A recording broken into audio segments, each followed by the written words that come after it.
Eldergrove was old. Ancient trees whispered secrets on the wind. At the edge of the village, the forest stood dark and deep. The villagers spoke of a creature that lurked within, the Goblin. They said it was small and twisted, with eyes that glowed like hot coals. Its hunger was insatiable, its appetite for fear even more so.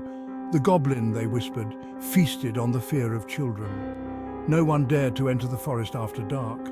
The Goblin's legend kept everyone away. Everyone except for Tom.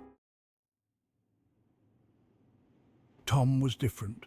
He wasn't afraid of the dark, he wasn't afraid of the stories. Tom was curious. He wanted to see the Goblin for himself. One day as the sun began to set, Tom made up his mind.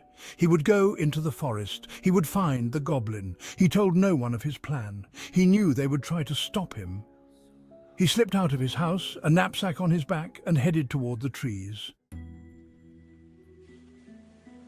The air grew cold as Tom entered the forest. The trees pressed close, their branches like grasping claws.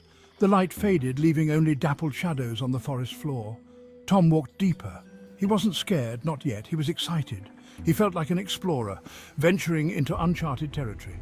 The forest was alive with sounds. Twigs snapped, leaves rustled.